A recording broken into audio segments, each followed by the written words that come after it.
आज की क्लास को पहले ऐसे समझाती हूँ, फिर अपन इसको एक बार नोट से देखेंगे। ठीक है, आज की क्लास में बेसिकली अपन जो इंटरनल स्ट्रक्चर होता है वो देखेंगे कि अर्थ का अपना जो उसका पूरा संरचना जो है वो अंदर की तरफ से कैसा दिखता है। देखो, अगर मैं आपसे पृथ्वी की बात करूं तो अपने को सबको पता है कि पहली बात तो पृथ्वी जो होती है ना, उसका प्योर सर्कुलर शेप नहीं है, उसका शेप जो है वो जियोइड है। ठीक है, जियोइड मतलब क्या होता है? इसका मतलब है कि वो इक्वेटर के साइड से तो थोड़ा बाहर निकला हुआ है और पोल्स के साइड से थोड़ा सा चपटा है, तो वो प्योर गोल नहीं है, वो जियोइड शेप का दिखता है। फिर दूसरी चीज जो हमने पहले पढ़ रखी है सारी चीजें, वो ये है कि पृथ्वी के अंदर ना लेयर्स हैं बहुत सारी। ये कोई एक साबुत एप्पल की तरह नहीं है, ये अनियन की तरह है जिसमें बहुत सारी लेयर्स हैं। ठीक है, ऊपर से नीचे हर लेयर का नाम है, और जैसे ही अपन एक लेयर से दूसरी लेयर में जाते हैं, ठीक है, एक परत से दूसरी परत में जाएंगे तो बीच में डिसकंटिन्यूटीज आती हैं। ठीक है, ये डिसकंटिन्यूटी मतलब क्या होती है? जैसे अपन कोई रोड क्रॉस करते हैं, बीच में वो पत्थर आते हैं ना, तो अपन एक जगह से जब दूसरी जगह जा रहे हो तो पत्थर आ रहे हैं बीच में, तो वो एक तरीके से अपने को इंडिकेशन दे रहे हैं कि अपन एक जगह से दूसरी जगह मूव कर रहे हैं। वैसे ये डिसकंटिन्यूटी होती है, यहाँ पे कुछ तो चेंज हो रहा होगा कि जैसे टेम्परेचर नीचे गिर रहा है तो यहाँ पे सडनली थोड़ा सा ऊपर उठ जाएगा, तो ये ऐसा दर्शाएगी कि आप एक परत से दूसरी परत में जा रहे हो। अब सबसे इंपॉर्टेंट बात क्या होती है, हमें जो पृथ्वी का ढांचा होता है कि वो कैसा है, वो कहां से समझ में आया, तो इसके लिए सोर्सेज होते हैं स्टडी करने के लिए। ये सारा आपका एनसीईआरटी में है, हमने सिर्फ यहाँ पे समराइज करके लिखा है कि जस्ट इन केस पूछ ले। तो आपके दो सोर्सेज होते हैं जिससे आप पृथ्वी को अच्छे से समझते हो। एक तो होते हैं डायरेक्ट सोर्सेज और एक होते हैं आपके इनडायरेक्ट सोर्सेज। ठीक है, कुछ जो आपको डायरेक्टली दिख भी रहे हैं, प्रत्यक्ष है, और कुछ जो अप्रत्यक्ष रूप से आप इधर उधर से अपनी बातें इन्फेयर करके आप वो चीजें निकालते हो। अब डायरेक्ट क्या होगा भाई, पृथ्वी के अंदर क्या है ये आपको डायरेक्टली कैसे पता लगेगा? जब आप उसको खोदोगे। ठीक है, आप जमीन पे भी खोद सकते हो और समुद्र में भी खोद सकते हो। तो हमने 4 किलोमीटर डीप, 4 किलोमीटर मतलब 4000 मीटर डीप तक के ऐसे खोदे हुए हैं, ये देखने के लिए कि पृथ्वी के अंदर क्या मिलता है, पृथ्वी अंदर से कैसी है, सॉलिड है, लिक्विड है या गैस है। उसमें नीचे जाएंगे तो टेम्परेचर बढ़ेगा, डेंसिटी बढ़ेगी, तो वो सारी चीजें स्टडी करने के लिए हमने क्या करा, उसको खोदा। तो ये तो थे डायरेक्ट। डायरेक्ट एक और क्या हो सकता है भाई, पृथ्वी के अंदर से निकलता है वॉल्केनो, ज्वालामुखी। जब वो ऊपर आएगा तो उससे क्या होगा, जो नीचे के पत्थर हैं या जो मैग्मा है वो ऊपर आएगा, और जब वो ऊपर आएगा तो अब तब भी हम उसको स्टडी कर सकते हैं। तो वॉल्केनो या फिर खुदाई, जिसको अपन माइनिंग बोल सकते हो, ड्रिलिंग बोल सकते हो, ये दो ही ऐसे तरीके हैं जो डायरेक्टली आपको बता सकते हैं कि भाई पृथ्वी के अंदर क्या है, पृथ्वी कैसी दिख सकती है। संपूर्ण तरीके से नहीं, कंप्लीट तरीके से नहीं, बट कुछ कुछ चीजें समझ में आ जाएंगी कि अंदर कैसा पत्थर था आपका, अंदर से जो पत्थर बाहर आया वॉल्केनो में, ज्वालामुखी में, उसमें सबसे ज्यादा कॉम्पोनेंट किस चीज का था, मिनरल कौन सा था, तो कुछ चीजें आपको पता लग जाएंगी। फिर आते हैं अपन इनडायरेक्ट सोर्सेस पे।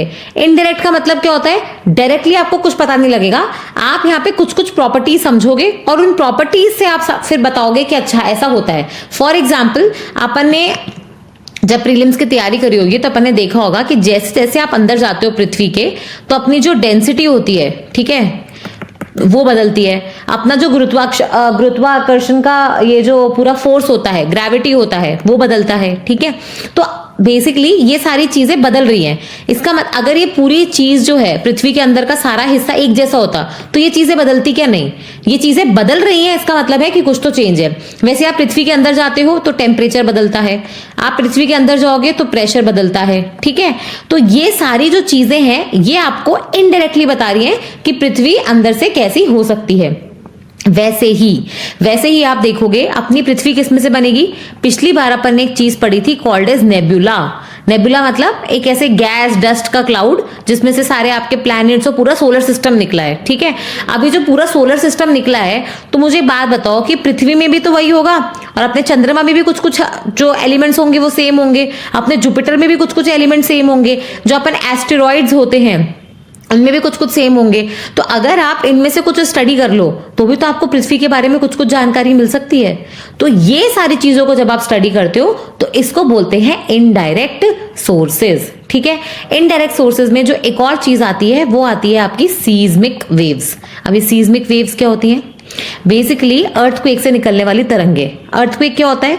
अर्थक्वेक को अपन बोलते हैं जब अपना जो ग्राउंड होता है वो बहुत तेजी से शेक करता है। ठीक है, अर्थक्वेक आने के कई कारण हो सकते हैं। मैक्सिमम टाइम क्या होता है, अर्थक्वेक अपनी पूरी पृथ्वी जो है वो बेसिकली प्लेट्स में बटी हुई है, ठीक है। कुछ होती है एकदम बड़ी वाली मेजर प्लेट्स, कुछ होती है छोटी वाली माइनर प्लेट्स। बड़ी वाली प्लेट्स है 7, माइनर वाली प्लेट्स काफी सारी हैं। 7 मेजर प्लेट्स कौन कौन सी होती हैं? जैसे एक तो हो गई आपकी पैसिफिक वाली, ठीक है, आपका प्रशांत महासागर वाली। फिर एक हो गई आपकी नॉर्थ अमेरिका, उत्तर अमेरिका वाली, एक दक्षिण अमेरिका वाली, एक अफ्रीका वाली, ठीक है, एक यूरोप और एशिया वाली जिसको अपन यूरेशिया बोलते हैं, एक ऑस्ट्रेलिया वाली, इंडो ऑस्ट्रेलिया जिसको बोलते हैं, एक अंटार्कटिका वाली। 1 2 3 4 5 6 7, ठीक है। तो ये 7 तो आपकी सबसे मेजर प्लेट्स हो गई, और इन्हीं के बीच में कुछ कुछ माइनर प्लेट्स हैं, जैसे अरेबिया की प्लेट हो गई, इंडोनेशिया की हो गई, यहाँ पे स्कॉशिया हो गई, कैरेबियन हो गई, फिर आपका नास्का हो गई, कोकोस हो गई। ये सारे नाम अपने प्रीलिम्स में पढ़े होंगे, ठीक है। ये प्लेट्स क्या होता है जब मूव करती हैं, अब इनका मूवमेंट अपन ने देखा था 3 तरीके का होता है। या तो प्लेट्स जो होंगी वो एक दूसरे के नजदीक आएंगी, तो इसको तो अपन बोलते थे कैसा मूवमेंट? कन्वर्जिंग। कन्वर्जिंग क्या होता है? जब प्लेट्स एक दूसरे की तरफ आ रही हैं, और जब वो एक दूसरे की तरफ आती हैं तो इसमें से एक तो नीचे चली जाएगी, एक ऊपर उठ जाएगी, तो इसका मतलब है कि आपका जो सतह है वो थोड़ी सी कम हो रही है, तो इसको बोलते हैं डिस्ट्रक्टिव। मतलब या तो इसको आप बोलोगे कन्वर्जिंग, या इसको बोलते थे डिस्ट्रक्टिव, ठीक है। ये होता था आपका प्लेट का मूवमेंट, पहला वाला। दूसरा वाला प्लेट का मूवमेंट कैसा होता था कि जब आपकी जो प्लेट्स हैं वो एक दूसरे से दूर जाएंगी। अब आप खुद सोचो, जब वो दूर जाएंगी तो बीच की जो सतह है वो बढ़ रही है ना, तो इसका मतलब यहां पे आपका कुछ नया जमीन बनेगा। तो इसको या तो आप बोलोगे कंस्ट्रक्टिव, कि कुछ कंस्ट्रक्शन हो रहा है, कुछ कंस्ट्रक्टिव काम हो रहा है, या फिर इसको बोलेंगे दूर जा रही है इसलिए डाइवर्जिंग। डाइवर्जिंग मतलब क्या होता है? डाइवर्ज होना, एक दूसरे से अलग होना। अपन बोलते हैं ना रास्ते डाइवर्ज कर रहे हैं, मतलब एक दूसरे से अलग हो रहे हैं, ठीक है। तो कन्वर्जिंग हो गया एक तरीके का मूवमेंट। एक तरीके का प्लेट्स का जो मूवमेंट होता है वो हो गया डाइवर्जिंग। और तीसरा तरीके का मूवमेंट होता है जब प्लेट्स ना तो पास में आ रही है ना दूर जा रही है, बस एक ऐसे जा रही है और एक ऐसे जा रही है, मतलब एक दूसरे के पास में से गुजर रही है, ठीक है। इसको बोलते हैं अपन ट्रांसफॉर्म। तो ये जो 3 तरीके का प्लेट का मूवमेंट होता है ना, इसमें क्या होता है कि जैसे जैसे यहाँ पे प्लेट्स एक दूसरे के तरफ आ रही हैं, तो अब इसमें क्या होगा? एक दूसरे पे प्रेशर लगाएंगी, फ्रिक्शन होगा। उस फ्रिक्शन में क्या होगा? कई बार प्लेट्स एक दूसरे से टकराएंगी, बहुत सारी जो एनर्जी होती है वो रिलीज होगी, और वो जब एनर्जी रिलीज होती है प्लेट्स की, उसी को अपन अर्थक्वेक का या भूकंप का नाम देते हैं। और जब भूकंप आता है तो आपको भी बताएं, एक तो बहुत जोर का झटका आता है और फिर छोटे छोटे माइनर झटके आते हैं। क्यों? क्योंकि मेजर एनर्जी रिलीज होती है और फिर छोटे छोटे टुकड़ों में एनर्जी रिलीज होती है, ठीक है। तो ये जो अपना एक मिनट इसको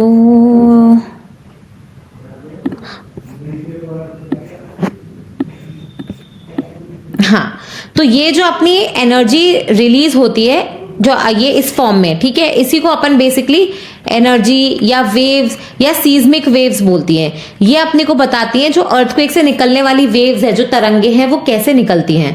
तो ये सीज्मिक वेव्स भी क्या है? एक तरीके से इनडायरेक्ट तरीका है हमारे पृथ्वी को स्टडी करने का। अब वो समझो क्यों है। देखो होता क्या है, आपकी ये जो सीज्मिक वेव्स है ना, उसमें 2 तरीके की तरंगे होती हैं या वेव्स होती हैं। एक होती है बॉडी वाली और एक होती है सरफेस वाली। नाम से ही समझ लो, बॉडी मतलब क्या होता है? जो अपनी पृथ्वी के अंदर ही अंदर घूमे, ठीक है। और सरफेस मतलब क्या होता है? जो अपनी पृथ्वी के ऊपर चले, ठीक है। बॉडी मतलब जो पृथ्वी के अंदर है, सरफेस मतलब जो पृथ्वी के ऊपर सतह पे है, ठीक है। बॉडी वेव्स भी, ये अपन किसकी बात कर रहे हैं? इनको अर्थक्वेक वेव्स, सीज्मिक वेव्स कुछ भी कह सकते हो, ठीक है। और एक क्या तरीका है? इनडायरेक्ट सोर्स है अपने पृथ्वी को स्टडी करने का। अब बॉडी वेव्स जो होती हैं, जो अपने अंदर चल रही हैं, वो भी 2 तरीके की होती हैं, पी और एस। पी मतलब प्राथमिक यानी प्राइमरी, सेकेंडरी यानी द्वितीय, ठीक है। तो प्राथमिक हो गई प्राइमरी और ये हो गई एस वेव्स यानी सेकेंडरी। प्राइमरी का मतलब क्या होता है? अपन पहले प्राइमरी क्लास में जाते हैं, फिर सेकेंडरी क्लास में जाते हैं। तो प्राइमरी का मतलब क्या हो गया कि सबसे पहले ये वाली वेव्स निकलेंगी, फिर आप देखोगे सेकेंडरी वेव्स निकलेंगी। ये अपने को कैसे पता लगता है? एक्चुअली में अर्थक्वेक को मेजर करने के लिए एक सीज्मोग्राफ होता है। सीज्मोग्राफ मतलब एक ऐसा इंस्ट्रूमेंट होता है जो आपको अर्थक्वेक बताता है कि आ रहा है, नहीं आ रहा, तरंगे कैसे आ रही हैं। तो सबसे पहले आपके सीज्मोग्राफ में जो तरंगे रिकॉर्ड हो गई वो तो हो गई पी वेव्स, उसके बाद जो आई वो हो गई एस वेव, फिर उसके बाद जो आएंगी वो ऐसे सरफेस वेव, ऐसे चलता है ये, ठीक है। तो सबसे पहले जो वेव्स आपके सीज्मोग्राफ पे आई वो हो गई पी वेव, उसके बाद वाली एस वेव, ठीक है। फिर ये बॉडी वाली वेव्स जो होती हैं, जब ये सतह से इंटरैक्ट करती हैं, जब ये सरफेस से इंटरैक्ट करेंगी तो ये बन जाती है सरफेस वेव्स। सरफेस वेव्स भी दो तरीके की होती है, एक होती है लव और एक होती है रेले। एक होती है लव और एक होती है रेले। अब इनमें फर्क क्या है? देखो, प्राइमरी वेव्स जो होती हैं, इसको ऐसे समझो, प्राइमरी वेव्स जो होती है सबसे पहले आ रही है, सबसे पहले आ रही है, इसका मतलब है कि ये सब में से ट्रैवल कर सकती है, चाहे आप सॉलिड हो, चाहे आप लिक्विड हो, चाहे आप गैस हो।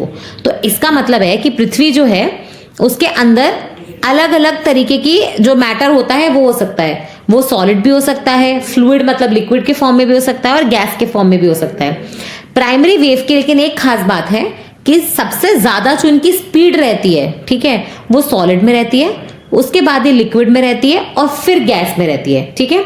तो सॉलिड में आप देखोगे इनकी सबसे ज्यादा स्पीड रहती है। तो हुआ क्या, हमने ये देखा कि जैसे ये प्राइमरी वेव्स है, ठीक है, ये यहां से ये जिस पॉइंट से ओरिजिनेट होती है सतह पे उसको एपिसेंटर बोलते हैं, ठीक है। तो ये आपका एपिसेंटर है जहां से अर्थक्वेक वेव्स जो है वो निकली, ओके। ये निकली और ये ऐसे सब डायरेक्शन में ट्रैवल करेंगी। अभी तो आपको ये चपटा हुआ दिख रहा है, आप इसको ऐसे समझो ये बॉल है तो पीछे की तरफ भी है, तो ये ऐसे एक पॉइंट से हर जगह निकल रही है, ठीक है। ये ऐसे ऐसे जा रही है, फिर सडनली यहां गई और फिर इनका ना डायरेक्शन बदल सा गया, ये ऐसे, ठीक है। अपन बचपन में एक चीज पढ़ते थे, रिफ्लेक्शन, ठीक है, और दूसरा पढ़ते थे अपन रिफ्रैक्शन, ठीक है। क्या पढ़ते थे अपन? रिफ्लेक्शन और रिफ्रैक्शन, ठीक है। तो इनमें फर्क क्या होता था? बेसिकली रिफ्लेक्शन और रिफ्रैक्शन अपन लाइट का जब पढ़ते थे ना उसमें पढ़ते थे कि किसी भी चीज का जब अपन वो बोलेंगे ना कि लाइट जो है वो किस तरीके से जा रही है, तो अपन पढ़ते थे कि जब अपन कांच के सामने खड़े रहते हैं तो लाइट गिरती है वापस लौटती है, लेकिन जब अपन पानी में होते हैं तो लाइट गिरती है और फिर वो ऐसे मुड़ जाती है, बेंड हो जाती है, लेकिन वापस नहीं जाती, वो आगे ही चली जाती है। तो ये तो होता है रिफ्रैक्शन, ठीक है। और जो ऊपर वाला बनाया है जो आपके मिरर में होता है उसको बोलते हैं रिफ्लेक्शन, ठीक है, रिफ्लेक्शन। इसको अपवर्तन और वो सब पढ़ा होगा आपने, तब पढ़ा होगा, ठीक है। अब इसको मैं क्यों समझा रही हूं यहाँ पे, क्योंकि ये चीज ना यहाँ पे काम आ रही है। ये जो आपकी तरंगे हैं ये जब डायरेक्टली पास हो गई तब तो कोई दिक्कत है नहीं, लेकिन आपने देखा कि कुछ पर्टिकुलर हिस्से में ये तरंगे ना मुड़ रही हैं, ठीक है। और ये जो मुड़ रही हैं ये क्यों मुड़ रही है? रिफ्रैक्शन की वजह से, अपवर्तन की वजह से, ठीक है।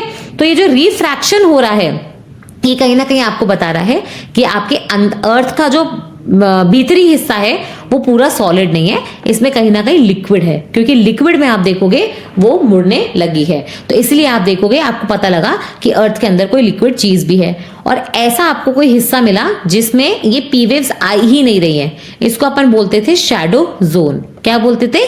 शैडो जोन, जिसके अंदर ये आपको पी वेव्स मिलती ही नहीं थी। ये अलग अलग बुक्स में अलग अलग है, कई 104 से 100 मतलब 104 से कितना होता है ये शैडो जोन पी वाली वेव का डिग्री में दिया होता। आप लोगों ने किस में पढ़ा होगा? ये एनसीईआरटी में आई थिंक डिग्री में दिया हुआ है जहां तक मुझे याद आ रहा है।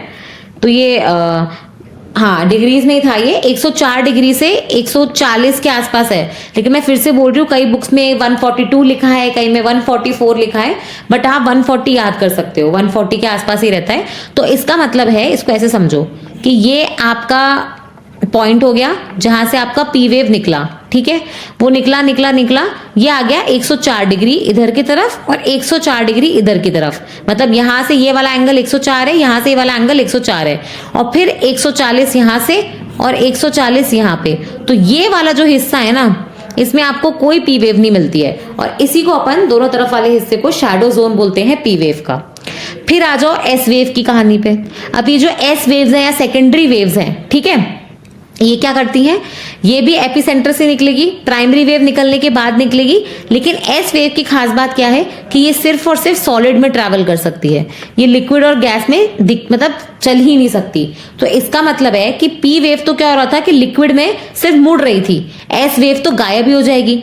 तो होगा क्या कि जैसे यहां से आपकी एस वेव निकली वो भी चारों तरफ जाएगी, ठीक है, वो निकली, उसके बाद जैसे लिक्विड आया वो ऐसे चली गई, और उसके बाद कोई भी तरंग इसके बीच में से गई नहीं, तो इसका जो शैडो जोन था ना, जहां पे ये मिलेगी नहीं आपको, वो बेसिकली 104 से 104, मतलब यहां से 104 और यहां से 104, और ये पूरा आपका शैडो जोन बन जाता है। ठीक है, तो ये आपका एस वेव था।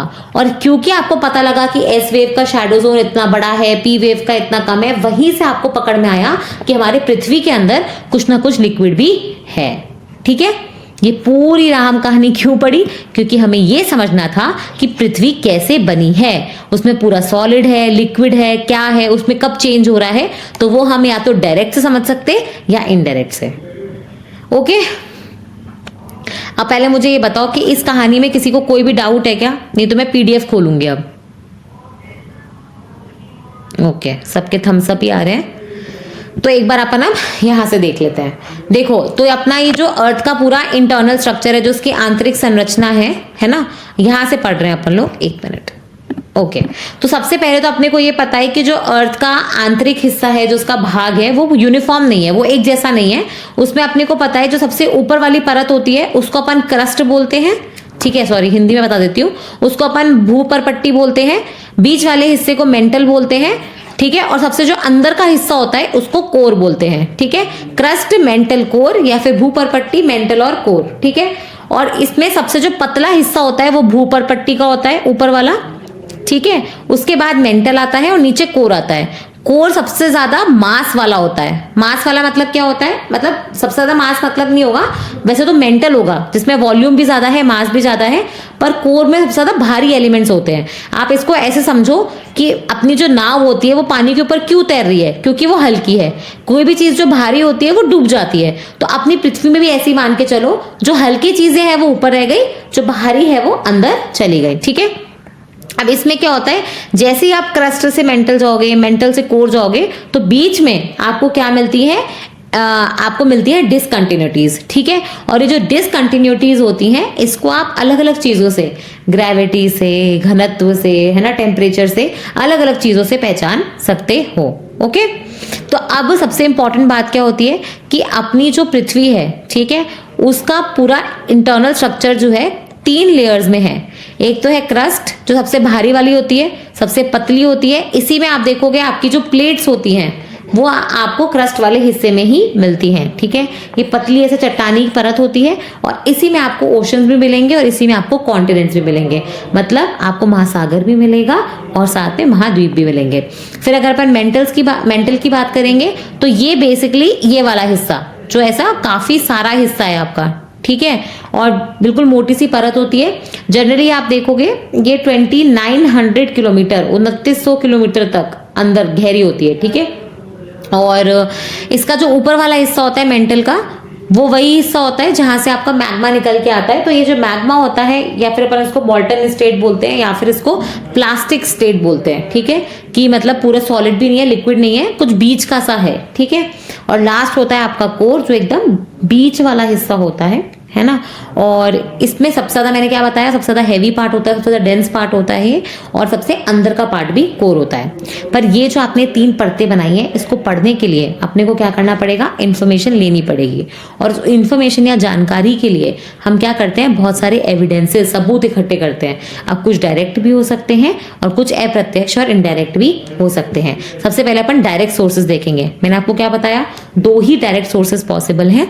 एक तो आप डायरेक्टली कुछ खोद के निकाल लो, नहीं तो वो अपने आप आ जाए वॉल्केनो के फॉर्म में। तो वॉल्केनो जो है आपका, जैसे आपका मैग्मा है ना, तो वो अंदर से आया और वो बेसिकली लावा। देखो एक चीज है, जब आपका पृथ्वी के अंदर सामान होता है तो वो मैग्मा कहलाता है, और जैसे ही वो ऊपर आ जाता है सतह पे तो वो लावा कहलाता है। तो आपका मैग्मा जब लावा बनेगा, ठीक है, तो बहुत सारे रॉक्स जो थे वो जो गीले गीले थे, ऐसे लिक्विड फॉर्म में थे, जब वो ऊपर आएंगे तो उनको हवा लगेगी, टेम्परेचर भी कम हो जाएगा, तो वो ठंडे होंगे तो वो सॉलिड बन जाएंगे, रॉक्स बन जाएंगे।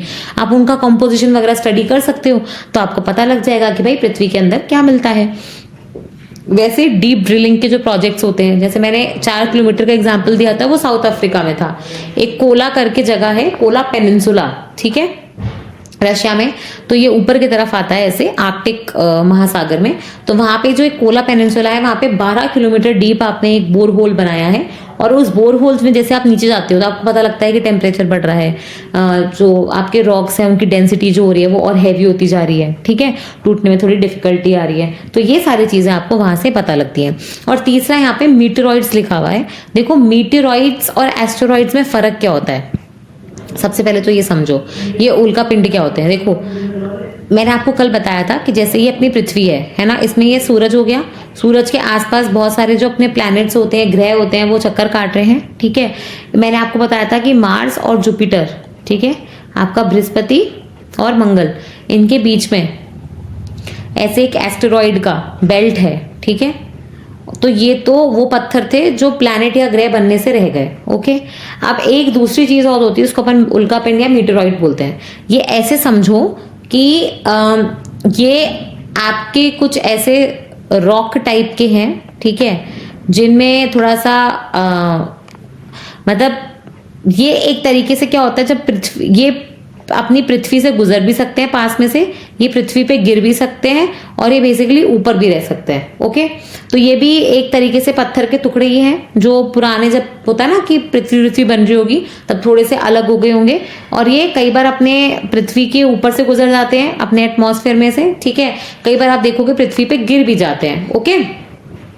तो जो अपने महाराष्ट्र में एक लोनार लेक भी बना हुआ है, वो मीटेरॉइड के पृथ्वी पे गिरने से एक जो गड्ढा बना था फिर उसमें पानी भर गया था, उस वजह से ही बना हुआ है, ठीक है।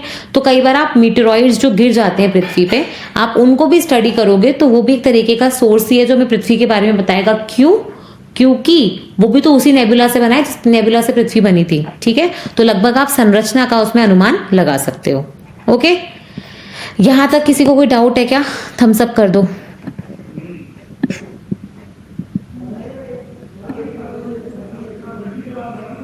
ओके, तो मुझे लगता नहीं कि किसी को कोई डाउट है। अमेजिंग। फिर इनडायरेक्ट सोर्सेज भी हम, एक मिनट, हाँ, इनडायरेक्ट सोर्सेज जो अपने अप्रत्यक्ष स्रोत होते हैं वो भी अपन ने पहले ही देख लिए थे। मैंने बताया था ना ग्रेविटेशन। अब इसमें सबसे इंपॉर्टेंट बात क्या होती है, देखो जो अपना ये ग्रेविटी होता है, अरे यार गुरुत्वाकर्षण होता है, ये सेम नहीं होता है, ठीक है। ये बेसिकली सबसे ज्यादा जो होता है, एक तो अपना होता है इक्वेटर, ठीक है, ये 0 डिग्री वाली लाइन, एक होता है 90 डिग्री पे पोल्स। तो आपका 0 डिग्री पे, 90 डिग्री पे, पृथ्वी की सतह पे और पृथ्वी के अंदर आपकी अलग अलग वैल्यूज निकलती हैं, ठीक है। तो ये जो ग्रेविटी है कि आपकी अलग अलग वैल्यूज क्या निकल रही है, इसी को अपन एनोमली बोलते हैं, ठीक है। जैसे जैसे आप पृथ्वी के अंदर जा रहे हो, गहराई में जा रहे हो, डेप्थ में जा रहे हो, आपकी जो ग्रेविटी है, ठीक है, वो उसकी वैल्यू बदलती जा रही है, ओके। और इसी में आप देखोगे जो ये गुरुत्वाकर्षण है वो आपको बताता है कि अच्छा पृथ्वी अपनी परतों में बटी हुई है। वैसे एक होता है आपका चुंबकीय क्षेत्र। अब चुंबकीय क्षेत्र में क्या हो जाएगा, उसका अर्थ का मैग्नेटिक फील्ड। अब ये जो अर्थ का मैग्नेटिक फील्ड है कैसे होगा, आप सबने सुना है कि हमारे कोर में 2 हिस्से होते हैं, एक तो आउटर वाला होता है बाहरी, और एक इनर कोर होता है।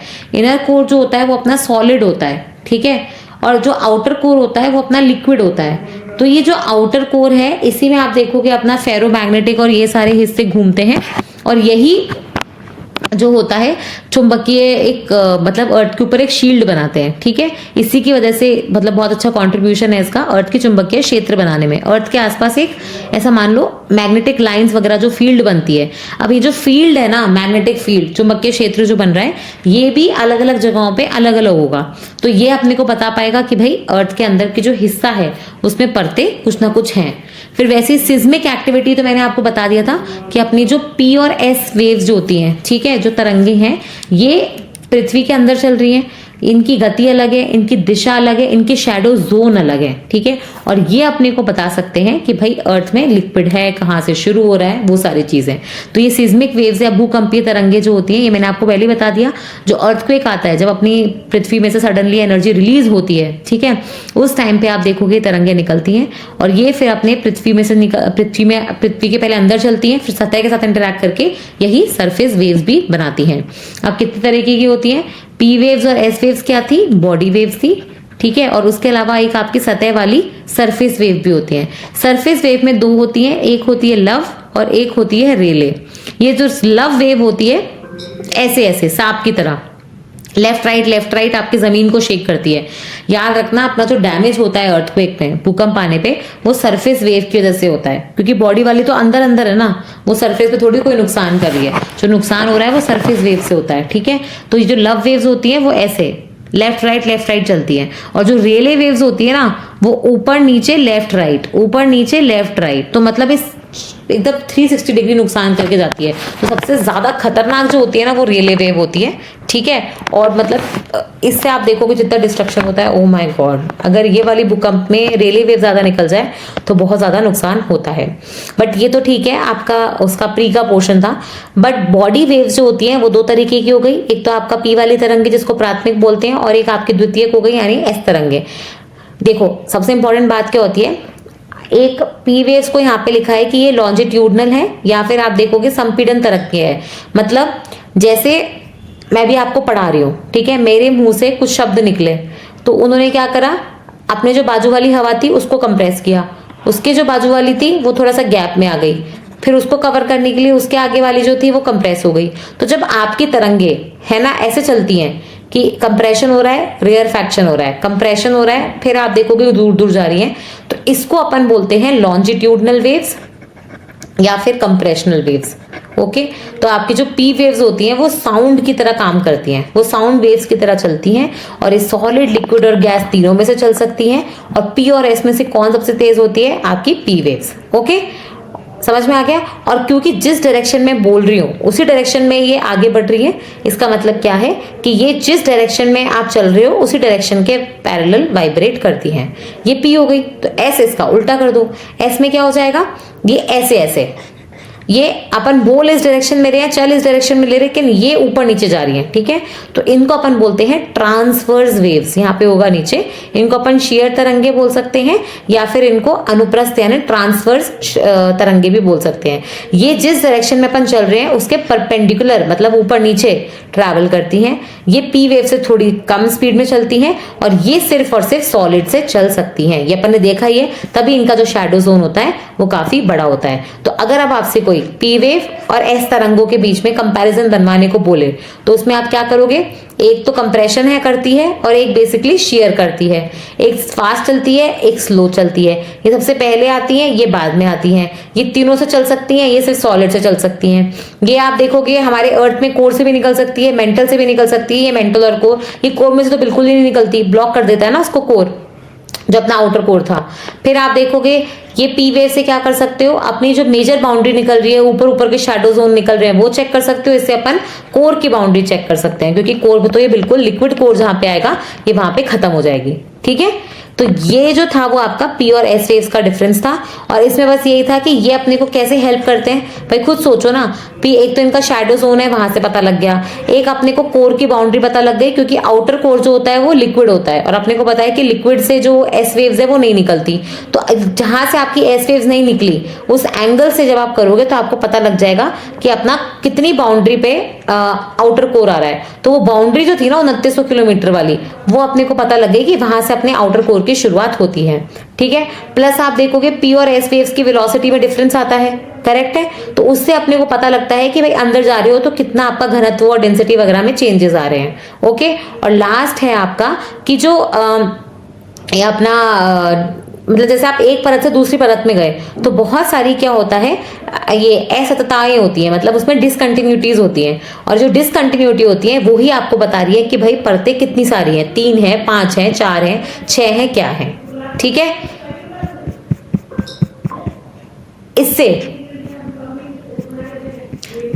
इससे आप देखोगे कि आपका इंटीरियर जो पोर्शन होता है ना आपका यहाँ पे अर्थ का खत्म होता है। अब मुझे बताओ इसमें आपको कोई भी डाउट है क्या, एक मिनट। हाँ, ये मोस्टली प्री वाला पोर्शन है, इसमें बहुत कुछ अलग नहीं पढ़ाया है। हाँ बताओ मैम, एक डाउट था। हाँ बोलो मैम, जैसे सरफेस वेव आप बता रहे, जैसे जो इसका एपिक सेंटर होता है वो तो अंदर होता है जमीन के, तो जो सरफेस वेव ऊपर तो जब आती होंगी तो फिर वो बॉडी से बॉडी वेव ही तो होती होंगी पहले, उसके बाद ही तो सरफेस वेव बनती होंगी ना। करेक्ट करेक्ट, बॉडी वेव जब सरफेस से इंटरैक्ट करेगी तब सरफेस वेव बनेगी। Okay ma'am.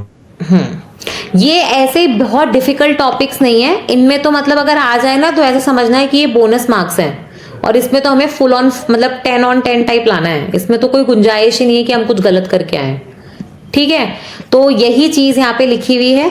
और देखो मैं बता रही हूँ फिर से, जब भी आपके पास ऐसा है कि आपको एक्सप्लेन करना है कि भाई अपना आंतरिक संरचना कैसी है पृथ्वी की, तो पहले आप है ना उसको थोड़ा इंट्रोडक्शन लिखो और इंट्रोडक्शन में बताओ कि भाई आंतरिक संरचना जो है वो हमारी जो बाहरी संरचना है ना पृथ्वी की जो हम देख पा रहे हैं उसको डिफाइन करती है कि भाई आंतरिक संरचना में कुछ कुछ है, तभी तो बाहर हम देख रहे हैं माउंटेन्स भी है, प्लेटो भी है, कई जगह आप देखोगे एकदम प्लेन पट्टी जैसा अर्थ हो रखा है। ठीक है, और कितनी सारी चीजें हैं जो हमारे अर्थ के, अगर हमें इंटीरियर नहीं पता होगा ना तो हमें पता ही नहीं होगा कि बाहर चीजें कैसे चल रही हैं। जैसे हम बोलते हैं कि अर्थ के आसपास का एक चुंबकीय क्षेत्र होता है। ठीक है, आपने सुना होगा कि बहुत हम ऑरोरास करके एक चीज होती है कि हम जब ऊपर जाते हैं आर्कटिक और एंटार्क्टिक वगैरह में, तो वहां पे या स्कैंडिनेवियन कंट्रीज में या यूएस कनाडा में, तो वहां पे कई बार आसमान में ना बहुत ऐसी पिंक कलर की, ग्रीन कलर की, ब्लू कलर की बहुत सुंदर सुंदर लाइटें आती हैं। ठीक है, उसी को अपन ऑरोरा कहते हैं। वो ऑरोरा जो है ना वो हो ही इसलिए रही है क्योंकि हमारे अर्थ के आसपास से चुंबकीय इलेक्ट्रोमैग्नेटिक क्षेत्र बना हुआ है।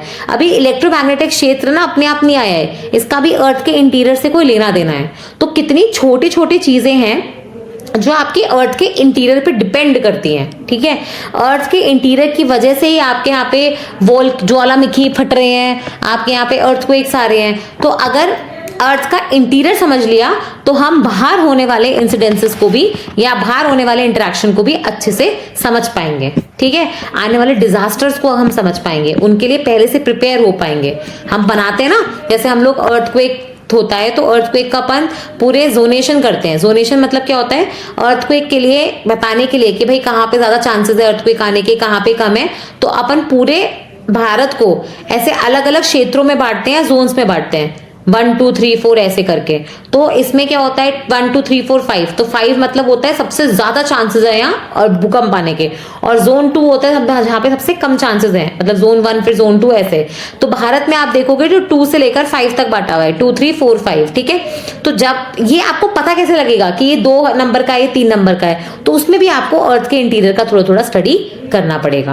तो ये जो पूरा अर्थ का इंटीरियर पढ़ रहे हैं ना, ये सिर्फ रटने के लिए नहीं पढ़ रहे हैं, इसका प्रैक्टिकली भी बहुत यूज होता है। ठीक है, अर्थ के इंटीरियर को पढ़ के ही आपको समझ में आता है कि इसके नीचे कोई मिनरल मिलेगा नहीं मिलेगा, खदानें डालनी भी है नहीं डालनी है, माइनिंग करनी है भी नहीं करनी है। ठीक है, तो मैं हमेशा ये बोलती हूँ आपके आंसर्स जो होते हैं ना, एक तो होता है थ्योरेटिकल आप लिखे है, लेकिन अगर आप उसमें एक लाइन आपने प्रैक्टिकल की जोड़ दी ना, ट्रस्ट में आपके नंबर वैसे ही बढ़ जाते हैं। पर वो जो एक लाइन प्रैक्टिकल की जुड़ेगी वो तब जुड़ेगी जब हमारे कॉन्सेप्ट एकदम क्लियर होंगे। ठीक है, तो अब अपन जियोमैग्नेटिज्म शुरू कर रहे हैं। एक बार मैं वो खोल देती हूँ, कोई डाउट तो नहीं है यहाँ पे? No ma'am. Okay, amazing. No ma'am. अब अपन पढ़ेंगे, एक मिनट कहाँ चला गया, चलो फिर आता है जियोमैग्नेटिज्म। ठीक है, अभी जियोमैग्नेटिज्म या फिर भू चुंबक क्या होता है ये? ठीक है, देखो जियोमैग्नेटिज्म को मैं फिर से बोलती हूँ, वर्ड्स को ब्रेक करो। जियो प्लस मैग्नेटिज्म, मतलब जियो मतलब होता है अर्थ यानी पृथ्वी, और मैग्नेटिज्म मतलब तो सबको पता है चुंबकीय, जो अपने घर में चुंबक होते हैं, ऐसे आपके पास कोई चुंबक हो उसको फ्रिज के पास लेके जाना, वो चिपक जाता है। ठीक है, तो चुंबक मतलब होता है जिसमें आयरन होता है, जनरली लोहा होता है। ठीक है, तो जियो और मैग्नेटिज्म मतलब अर्थ का जो चुंबक है, उसका जो चुंबक आकर्षण है, उसी को अपन जियोमैग्नेटिज्म बोलते हैं। ठीक है, तो जो अर्थ की मैग्नेटिक फील्ड है, मैग्नेटिक फील्ड को साइंस में ऐसे दिखाते हैं। ठीक है, बी और उसके ऊपर एक लाइन। ओके, तो ये वेक्टर क्वांटिटी किसी ने पढ़ी हो तो पहले वेक्टर क्वांटिटी को रिप्रेजेंट करता था ये। ठीक है, तो अर्थ की जो मैग्नेटिक फील्ड होती है, मैंने बताया ना, अपने अर्थ के आसपास जो ये चुंबकीय क्षेत्र बन रहा है, इसको बनाने में अर्थ पृथ्वी के अंदर वो जो अपना गरम लोहा है, जो मोल्टन लोहा है ना, जो अपने आउटर कोर में अपना एक क्रस्ट हो गया ऊपर वाला हिस्सा, फिर नीचे ये वाला हिस्सा मेंटल हो गया, और उसके नीचे होता है कोर। अब इस कोर के जनरली 2 हिस्से होते हैं, एक होता है आउटर कोर बाहरी वाला और एक होता है इनर कोर। बाहर वाला होता है लिक्विड, इनर कोर होता है सॉलिड। तो ये जो आउटर कोर के अंदर आपका ये जो लिक्विड है, क्या लिक्विड है, उसमें बहुत सारा आयरन है। ठीक है, वो जो आयरन घूम रहा है उस आयरन के घूमने से वो ऐसे गोल गोल चक्कर काट रहा है आपका आयरन, और वो जो गोल गोल चक्कर काट रहा है अंदर की तरफ, उससे आप देखोगे बाहर आपका चुंबकीय क्षेत्र मतलब निकल के आ रहा है। ठीक है, और ये जो फील्ड होती है ना, याद रखना, ये जो चुंबकीय फील्ड है ये इतनी इंपॉर्टेंट है, क्योंकि अगर ये नहीं होती तो पहली बात तो वो ऑरोरा जैसी जो लाइट्स आती हैं वो नहीं होती। सन से, हमारे सूरज जी से ना बहुत सारी विंड्स आती हैं, बहुत सारे चार्ज पार्टिकल्स आते हैं, वो हमारी जो ये मैग्नेटिक फील्ड है ना इससे टकरा के ही इधर उधर चले जाते हैं। अगर मैग्नेटिक फील्ड या चुंबकीय क्षेत्र नहीं होता ना तो ये सारे हमें आके इफेक्ट करते, हमारे पावर स्ट्रक्चर जो होता है जिससे हमारी बिजली चलती है, हमारी सैटेलाइट वगैरह कंट्रोल होते हैं, ठीक है, उस सबको परेशान करते, बहुत सारी और भी चीजें खराब हो सकती थी इनसे। तो कहीं ना कहीं आप देखोगे जियो मैग्नेटिज्म बहुत इंपॉर्टेंट रोल प्ले करता है हमारी डेली लाइफ में। ओके, सबसे इंपॉर्टेंट बात क्या होता है, जब आप बचपन में ना ऐसे मैग्नेट बनाते होगे तो आप लिखते होगे नॉर्थ साउथ, है ना, उत्तर दक्षिण, उत्तर से ऐसे निकलती थी और फिर दक्षिण में आप घुसा देते थे और दोनों साइड से घुसाते थे कि ये नॉर्थ से निकलती थी, है ना, और ये साउथ में जाके घुस जाती थी, उत्तर से निकली दक्षिण में घुस गई, उत्तर से निकली और दक्षिण में घुस गई। ठीक है, समझ में आ रहा है? तो ये जो अपन बनाते थे बचपन में, ये अपन मैग्नेट बनाते थे। अपना अर्थ भी कुछ इसी तरीके का होता है, ठीक है, बट सबसे इंपॉर्टेंट बात क्या है, एक मिनट, सबसे इंपॉर्टेंट बात क्या है कि ये अपने अर्थ का जैसे नॉर्थ पोल होता है, ठीक है, उत्तरी ध्रुव होता है, और फिर ये अपना ये सदर्न पोल हो गया। अपने को क्या लगना चाहिए कि नॉर्थ से ही चुंबक निकलेगा साउथ में जाएगा, बट ऐसा नहीं होता।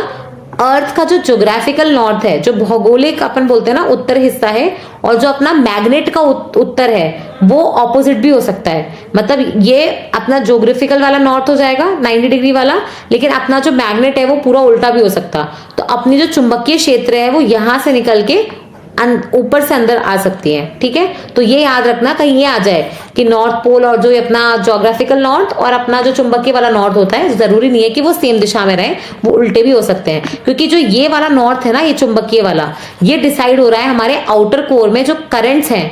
बेसिकली होता क्या है, मैं आपको थोड़ा सा बता देती हूँ कि आपको ये ना लगे कि आपको रटना पड़ रहा है, इसके पीछे का साइंस बता देती हूँ। ठीक है, देखो, ये हो गया क्रस्ट, ये हो गया मेंटल कोर, ये हो गया आउटर कोर, और ये हो गया आपका इनर कोर। अभी आउटर कोर में आपके सपोज करो आयरन के पार्टिकल्स हैं। अब वो पार्टिकल्स ना एक तरीके से लूप बनाते हैं, एक मिनट मैं कलर चेंज करती हूँ, हाँ, वो लूप बनाते हैं। जैसे सपोज करो ये पार्टिकल है, वो ये ऐसे जा रहा है ऊपर, फिर यहाँ से नीचे आ रहा है और ये ऐसे लूप बना रहा है। ठीक है, ये पार्टिकल्स जो है वो भी ऐसे ऊपर गया और फिर यहाँ से नीचे लूप बना रहा है। पर ये लूप जो है वो उल्टा भी तो हो सकता है कि वो बेसिकली यहां से ऊपर जाता और यहां से नीचे आता, वैसे ये बाहर से अंदर की तरफ आता, तो एक तरफ क्लॉकवाइज हो गया, दूसरी तरफ एंटी क्लॉकवाइज हो गया। समझ रहे हो? तो इसमें क्या होता है, क्लॉकवाइज और एंटी क्लॉकवाइज जब वो घूमते हैं, वो जिस डायरेक्शन में घूम रहे हैं उस डायरेक्शन से हमारा जो अर्थ का चुंबकीय क्षेत्र पैदा हो रहा है वो डिसाइड होता है कि हमारा नॉर्थ पोल किधर जाएगा, अर्थ वाला नहीं, जो हमारा चुंबक के वाला है। ठीक है, अर्थ का नॉर्थ और नॉर्थ पोल नहीं कहेंगे इसको, सिर्फ नॉर्थ कहेंगे। तो जो अर्थ का नॉर्थ पोल तो फिक्स है, साउथ पोल फिक्स है, जो हमारे चुंबक का नॉर्थ और साउथ है वो किधर जाएगा। ठीक है, या ऐसे आता है ये बेसिकली, जो आपके कन्वेक्शन करंट्स हो रहे हैं ना अंदर, वो डिसाइड करते हैं कि आपका पृथ्वी का नॉर्थ और साउथ कैसे आएगा। कहां गया, हाँ, ओके, यही लिखा है यहाँ पे कि जो मैग्नेटिक पोल्स होते हैं ना, ये वॉन्डर करते हैं। वॉन्डर करने का मतलब क्या होता है, ये घूमते रहते हैं, ये एक जगह फिक्स नहीं है, ये बेसिकली ऊपर नीचे होते रहते हैं। ठीक है, और ये जो ऊपर नीचे हो रहे हैं, ये अपन जियोलॉजिकल टाइम स्केल जो होती है, जो अपनी अर्थ की पूरी हिस्ट्री है, उसमें अपन कई बार देखेंगे कि ऐसा हो चुका है और आगे भी होगा। ओके, अब सबसे इंपॉर्टेंट बात क्या है, यहाँ पे ना ये दे रखा है कि जो हमारे सबसे अभी मुद्दे क्या चल रहे हैं इस अर्थ के चुंबकीय क्षेत्र को लेके। देखो, सबसे पहला जो है वो है मैग्नेटिक पोल का शिफ्ट। हो क्या रहा है कि हमारा जो मैग्नेटिक पोल है वो पहले ऐसे कनाडा की तरफ था, कि मतलब जैसे, एक मिनट, ये अपनी पृथ्वी है, ये नॉर्थ पोल है, ये साउथ पोल है, तो अपना जो चुंबक था ना वो ऐसा था, नॉर्थ और साउथ। अब क्या हो रहा है, ये ऐसे शिफ्ट हो रहा है, टिल्ट हो रहा है, ये कनाडा से साइबेरिया है, रशिया की तरफ जा रहा है। अब ऐसे नॉर्थ होगा और ऐसे साउथ होगा, समझ रहे हो? फ्लिप नहीं हो रहा है, मैं कह रही हूँ वो लेफ्ट से राइट की तरफ जा रहा है। इसी को मैग्नेटिक पोल शिफ्ट भी बोलते हैं। और इससे क्या होगा, जो भी हमारा नेविगेशन हो रहा है, जो हमारे कंपास वगैरह चल रहे हैं, ठीक है, वो पूरी चीजें चेंज हो जाएंगी। क्योंकि आपको पता है ना, जैसे आपका फोन में भी कंपास होता है, उस कंपास को लो तो वो आपको नॉर्थ साउथ वगैरह बता देता है, समझ में आ रहा है? तो वो जो नॉर्थ साउथ का डायरेक्शन है वही चेंज हो जाएगा अपना।